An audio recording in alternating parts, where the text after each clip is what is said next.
அனைவருக்கும் வணக்கம். நான் நேற்று சொன்ன அர்த்தநாரீஸ்வர தத்துவத்தோடு இணைந்த குழந்தை வளர்ப்பு கலையை சற்றே கணித்திருப்பீர்கள் என்று அறிகிறேன். நான் உங்கள் கணித்த எண்ணத்திற்கு ஒரு மேற்பார்வையோடு இதோ உங்கள் முன்னால். ஒருமுறை மிர்னா என்ற குழந்தை தன் தந்தை சொல் கேளாமல் கேட்டை தாண்டி வீதியில் சென்று விட்டாள்.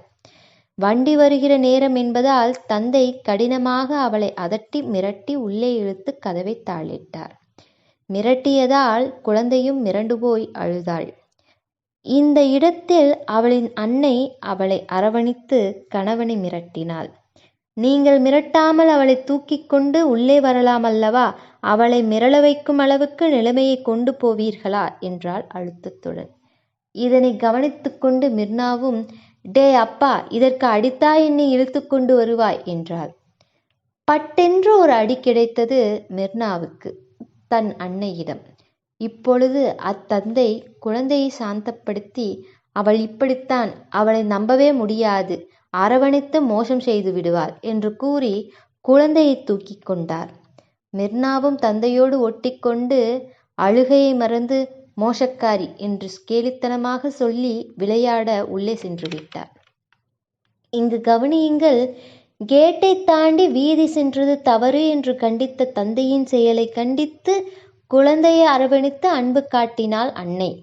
மீண்டும் டே அப்பா என்று கூறிய அதட்டலை கவனித்து பலார் என்று ஒரு அறை வைத்து கண்டித்தாள் அன்னை.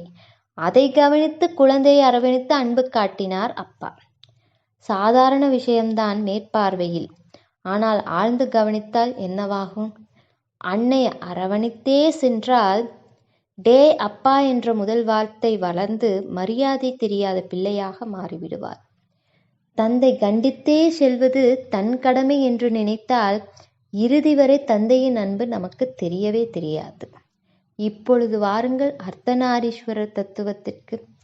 பார்வதி தேவி சிவனோடு கலந்து பாதியாக நிற்க வேண்டும் என்று எண்ணியது அவரது உன்னதமான உணர்வை தான் அறிவதற்கு. அப்பன் சிவன் அன்னை பார்வதியை சரிபாதியாக நமக்கு காட்டி உணர்த்தியது ஆண் பெண் சமம் என்பது மேல்நோக்கு பார்வை. ஆனால் உள்நோக்கு பார்வை என்னவென்றால், தாய் தந்தை இருவரில் ஒருவரே கண்டித்து கொண்டிருந்தாலும் மற்ற ஒருவரே அன்பை காட்டிக் கொண்டிருந்தாலும் யாரோ ஒருவருக்கு தலை வெடிப்பது உறுதி. ஆண் பெண் சமம் என்று காணாமல் அவர்கள் உணர்வுகள் சமம் என்று உணர்ந்து மாறி மாறி உணர்வு பரிமாற்றத்துடன் வளர்க்கும் ஒரு உறவின் கலைதான் குழந்தை வளர்ப்பு கலை. இப்பொழுது தெரிகிறது அர்த்தநாரீஸ்வர தத்துவத்தை. அதை நான் உணர்ந்து உங்களுக்கு சொல்கிறேன், நீங்களும் உணர்வீர்கள் என்று நம்புகிறேன். நன்றி, வணக்கம்.